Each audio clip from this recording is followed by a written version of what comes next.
Broadcasting from the business capital of the world, this is the Podcast Business News Network. And welcome back, everyone. This is one of those things that you don't hear often in a podcast, but so important for so many families. Today, we're going to talk about adoption and some of the things that come along with that, some of the positive aspects, some of the challenges, some of the, and I'm going to say that word, we've said it before, some of the traumas connected to it. But then again, we all have traumas from our childhood. It doesn't matter if you were adopted or not. And those little things that float in your subconscious that pilot you as an adult. We're going to dig in all of that, but through the eyes of adoption. She's an amazing psychotherapist with so much insight for individuals, couples, families, teens, and children. And it's so great to have her back with us, Susie Engel, on the program today. How is everything by you? Everything is great, Steve. How are you? Good. That's good. I have friends who have adopted children, and Yeah. I look at their journey, whether I was part of the journey in the beginning or even years later, hearing some of those things, how life is, family life, what it was like maybe for those children. And one of the first things that I think that many adopted children deal with, and maybe even as adults, is identity struggles. Do you think that's part of it? Yeah, I think that sometimes adopted children are not exposed to their roots or heritage. Sometimes they're not allowed to know that for legal purposes, if it's domestic issues here in the States. And then they wonder, where did I come from? What's my history?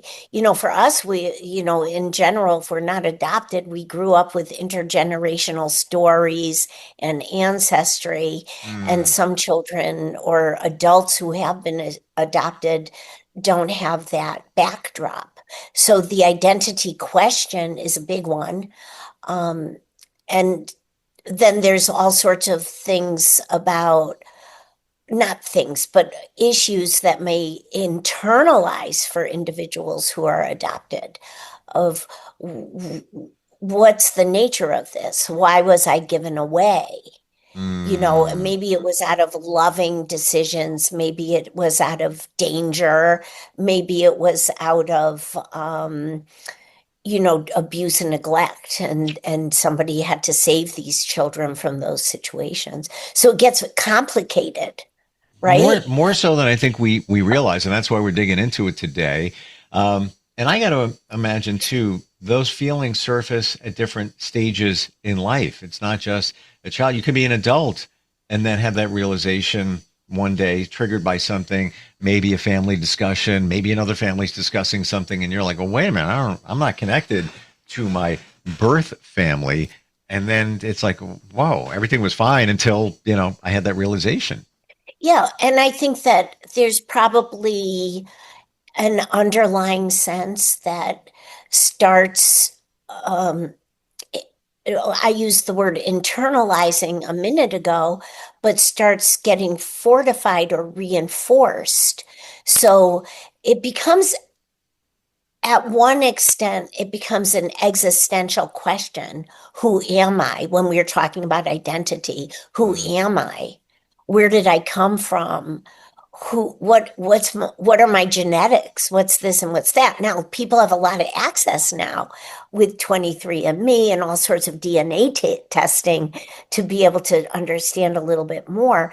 But it's complicated because parents who adopt, they have a different motivation. They want to build a family, and the child is wondering, where do I fit?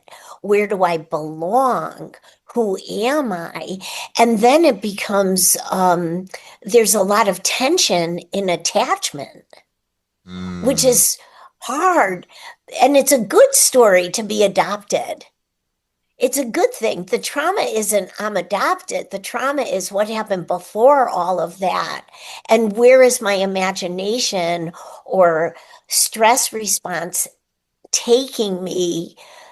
What narrative am I writing about or scripting about? Or do my adoptive family or parents, I should say, feel comfortable if I ask questions. Who were my birth parents? Where did I come from? Can I look for them? Are they comfortable or are they threatened? So it becomes a very interesting, um, an interesting Dynamics. hotbed Yeah. for Yeah. issues. So it's my belief as life goes on, especially in the last couple of years, I believe that we all suffer from grief. We have Yeah. over years, what is grief? Grief is loss in all different shapes and form. Whether you realize it or not, you could have lost a job maybe years ago, but that was kind of your identity. You might be grieving that. You get older, don't move around the same way. Loss of mobility. There's some grief there. I'm not being negative. No, it's the fact. I view it that way. So Yeah. that said, you look at it both ways in an adoptive situation where the birth parents may be grieving the loss of parenting, and then you have the children who are adopted, beautiful as it is, there might be some grief there because of the loss of connection to their birth family, right? So that those things are all Beautiful. floating around over there. Yeah. So if it's a domestic situation, whether it's foster care or, a child coming from foster care, there's usually a buffer from that. Sometimes adoptive parents don't legally have the right to know the birth parents. Depends on what phase of the legal system everybody is at, because sometimes birth parents' rights are terminated before any thought, or not thought, but readiness for adoption. But international adoptions, a lot of times parents go to different countries around the world, whether it's South America, Central America. For a long time, Russia was huge about having Americans adopt or Europeans adopt, or China, especially with the one child law. And a lot of times, whether it's domestic or international, adoptive parents see the birth parents relinquish their baby. And it is trauma. It's like this joy that we were anticipating, this reproductive story in a way, is not playing out the way I expected it. And the parents who are giving up the child, relinquishing the child for adoption, they've probably gone through 9 months of stress with pregnancy, making decisions. Maybe they'll get kicked out of their village that they depend on for life or death. Maybe it's economic reasons, maybe it's political reasons that they're giving up, relinquishing their baby. So the baby in utero is also experiencing grief, stress, loss already, let alone they're bonding with the birth mother. They develop hearing at least in the second and third trimesters in utero.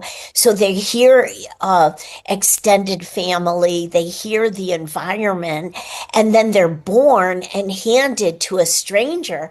That's like a shock to the little baby system too, even if they go to an orphanage and live there for many years before adoption. So it's just incredible. And we have to be able to speak about this, because the adoptive parents often are not educated or exposed to these possibilities of this complex trauma that's already handed to them. Like the baby's already shocked. We're going deeper here, but I'm glad we are. And for those that don't have this on their radar, we're talking about things that children, babies, even before they're born, experience, and that charts their future. Like, for example, let's say you have two birth parents, right? They're your parents, except when the baby, before being born, they were fighting. They were fighting. Yes, that child is experiencing that trauma because they're hearing it. They're hearing the mother's tension, blood pressure going up, all of that. Heart rate. Heart rate, yeah. Yeah. Breath, change of breath. And also when we as people, it doesn't matter what age, when we're in stress response, and we've talked a little bit about this, the alarm system turns on. And I always point back here. It's that deep subcortical part of our brain, the primitive brain, the lizard brain. You and I have spoken about it, Sure. where it's like fight, flight, freeze. Well, when that turns on, the brain also drops stress hormones into our system. So we can run or fight or freeze beyond our capabilities. Yeah. And those stress hormones go into the uterus too. So the babies are also soaking up maybe cortisol or norepinephrine, epinephrine, all these stress hormones. So it's very interesting. And also then once the baby's born and is relinquished for adoption and is handed to a stranger, you can almost imagine that the heart rate being held, heart to heart for soothing feels differently than the heart in utero. The breath with this stranger feels different than the breath in utero. So it's a real shock to the baby's system. Whoa. This is even deeper. And this is not anything I hadn't heard, but I wasn't even thinking of it, processing it through the eyes of adoption. So now you have that baby, that child, experiencing one thing, then they're born, then even let's say they're blessed to be adopted shortly thereafter. 1 day, 2 hours. Big change. Doesn't matter. Yeah. And the parents are wondering, why is the baby just not responding to all this love and attachment I want to give this baby? Well, it's going to take a little adjustment. It's going to take, and when before our podcast, you said adaptation or adoption.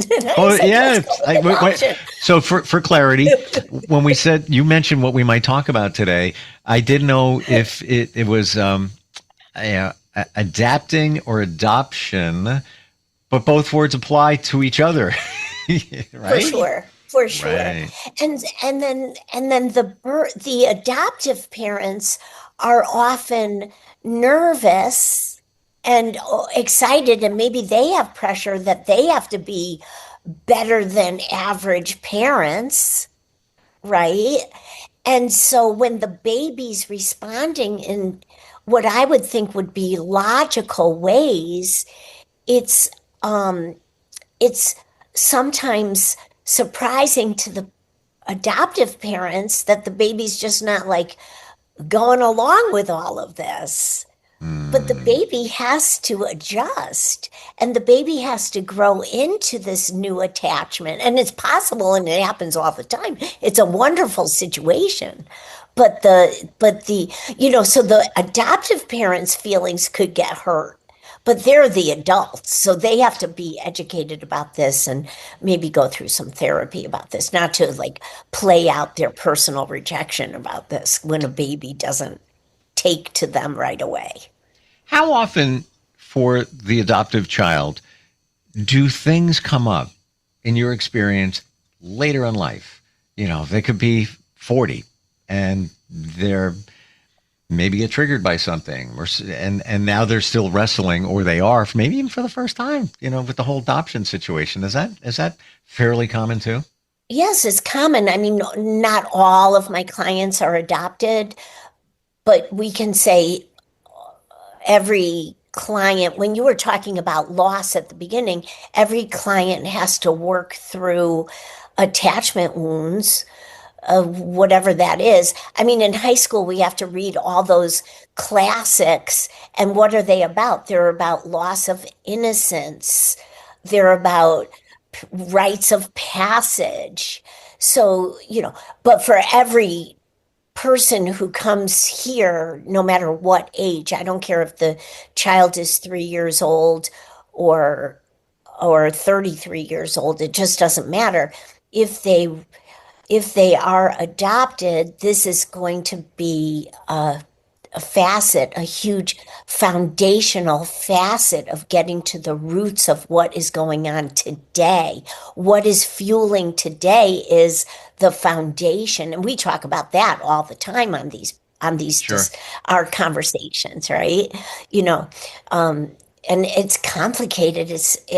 And it's reactive because the child is naturally reacting and the parents are reacting, and it becomes a mess until they can regulate themselves and allow themselves to understand the science around this, that this is a nervous system to nervous system. Can we look at it in a couple of different ways? Let's say you have adoptive children and they're either, now they're more aware, they're tweens, let's say, 11, or they could be 15, somewhere in there where there's more awareness.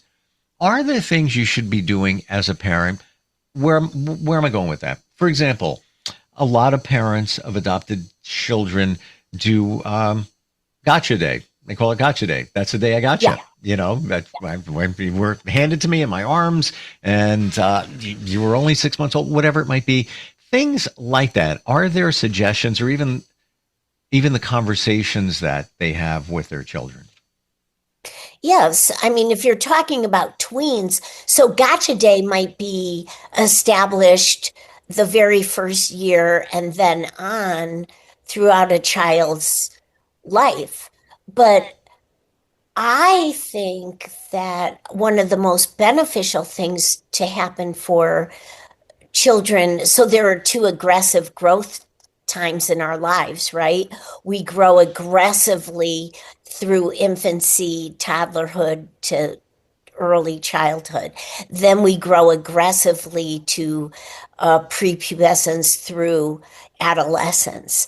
Those two periods of times are aggressive growth spurts.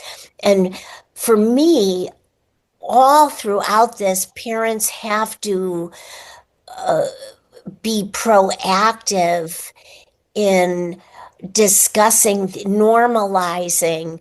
Well, what if a child comes home from school from an everyday situation, but my adopted child has a bigger reaction to this? We have to be proactive to be able to say, maybe deep in your body, you remember the shock to your system that happened at relinquishment, or you are wondering and churning in your nervous system, who am I, or where do I belong? And if we can be open and proactive about normalizing these conversations, or even if our child has a big negative reaction to something, to be able to say, oh, your nervous system got triggered by something that deep down you may remember implicitly or explicitly. I mean, these are the things that it's not so much like have a party on gotcha day. And I've worked with kids who are 6 years old and they've heard all their lives they're adopted, but they don't know what it means. And the parents don't want to talk about, well, your birth parents had to relinquish you. Okay. And we wanted to start a family. Should you, at 6, start those conversations early? Yes. Kind of knew you were going to say that. Yes. You should start it at age 3, age 6, age whatever it is. Even holding an infant. Oh my goodness, you went through a little shock to your system.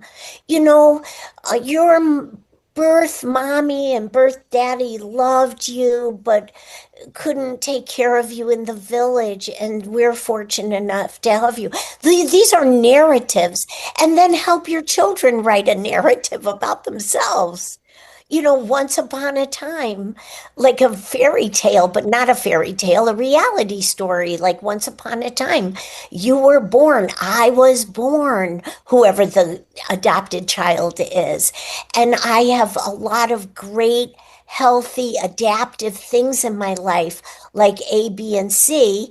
And I had challenges in my life. I was given up for adoption, and that was a shock to my system.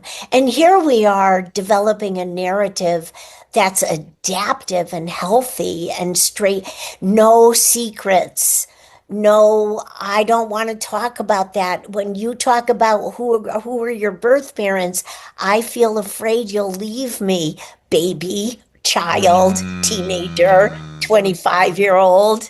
You know, that's just not that's not conducive for our adopted children to flourish. Does that make sense? 100%. And I'm so glad we're talking. Well, I want to make sure we get to one other point here. Got a couple of minutes left. Okay. And here it is. Okay. First of all, thank you very much for identifying what happens in utero and the traumas that we experience.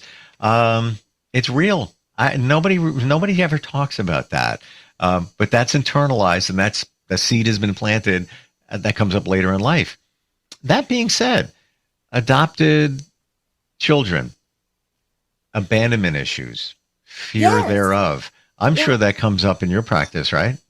Yes, for sure. Just like the nature of friendships and relationships, let alone with mom and dad. Abandonment issues are the deep-seated ones, and that comes back to loss and the fear of loss. And then how are we going to be about it? Are we going to hurt you before you hurt me? That's one type of relationship or friendship that we may see play out. Yep. Are we going to do anything to continue to gain your approval and your love and acceptance, whether it's a friend or family or parents? Or, are we going to, there are other choices too. When you need me, am I going to push you away? And when I need you, am I going to pull away? This push and pull. I don't know if I worded it quite accurately just now, but abandonment is loss. Abandonment is fear of loss, and that's where we started, which is interesting. Prenatal trauma. It's new, but nobody talks about it. I ask all my clients, I don't even care if they're 4 years old, what happened when you were born or even before you were born? Sometimes a little kid can tell me, my parents were fleeing the country, or my parents were moving from this country to America. And I say to them, can you imagine the stress they were experiencing? Because they have to know that they experienced their parents' stress.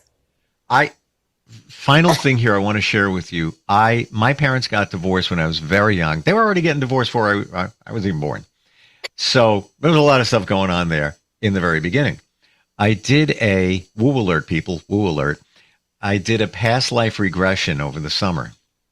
Oh, that's great. And the question was, as I was being, timeline going back, now I'm in mom's womb. And I was asked, what was your mom feeling? And I had an idea, but I tried to get out of my head and feel it. And I had to, and much of what took place during that regression, even before I was born in another life, if you will, put that to the side, the emotion was real. And even what my mother experienced, I was feeling it, feeling it. So for me, that's validation that this stuff is real, that this does work. And our bodies hold memory. There you go. And ancestral memory, don't forget the whole DNA thing that happens in ancestry. Yeah, that gets passed on. And even, the side note, I visualized in the regression under hypnosis, another life. And I try to get in my mind, like, all right, come on. Are you just making that up? Like you're making up this whole, like watching a movie, I'm in a farm and there's a horse which is what it was. But it's your ancestry. But the emotion I felt was real. Yes. There's no way I could have made that up. And the same thing, in it's ancestry. Prior to being born. No, this is really great. And then now we're going back to adoption. It's a loss of some of that too, until people reclaim it or gain it, but they need support and openness and a non-threat about it. Like, I'm all in. Of course you should know yourself. This is what you do. This is why it's so important and impactful for therapy. To give somebody, whether it's the parents or the children adopted, the tools to deal with this and actually have these realizations. It took me time to figure this out, but now I see it, and you just started talking about it today, prenatal, what you're feeling, what the child is experiencing. We're listening the entire time. It's not like the nervous system. Yeah. It's fascinating. It really is. Oh, our systems are fascinating too, but the idea is, why would we be threatened to understand ourselves better, or help our children understand themselves, or help myself understand my experience better? Why would that be a threat? We have to open up to all this. It's incredible. Talk to a therapist. That's what to realize this is where I figured it all out. And now I'm seeing it's all backed by science. Your website is your name, Susan Engel -lcsw.com, correct? Correct, Amundo. Yeah. And Susan, obviously spelled as it sounds, Engel, Engel. You can work with people on many different capacities, pretty much anywhere virtually, right? Oh, sure. Yeah. Always wonderful talking with you. You validated a ton for me today, like in terms of, I don't think we've ever really talked about what children experience before being born. And that's why they say it's so important. Talk to your baby, put on music and all. Now, I heard it. Regulate yourself. Yes. No matter what you're going through, regulate yourself so that you're not dumping stress hormones. Yes. Oof. It's a big deal. Really is. Thank you so much for today. A topic that needed to be discussed. So important. So much going on there on both sides, the parent and the children. Yes, the birth parents, the adoptive parents, and the children. Thank you for that, too. And family. Yeah. Always love talking with you. Thank you for today. Thank you, Steve. Appreciate it. All right, we'll be right back.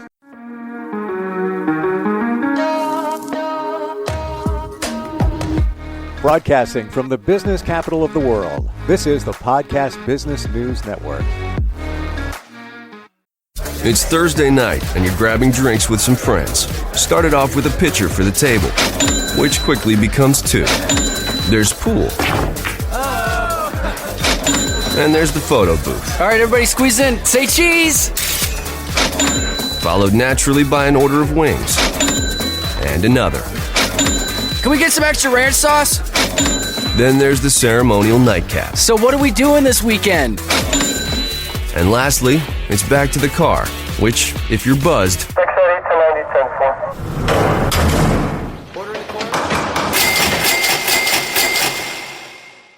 could be the most expensive night of your life. Getting pulled over for buzz driving could cost you around $10,000 in fines, legal fees, and increased insurance rates. Nothing kills a buzz like getting pulled over for buzz driving, because buzz driving is drunk driving. Brought to you by the National Highway Traffic Safety Administration and the Ad Council.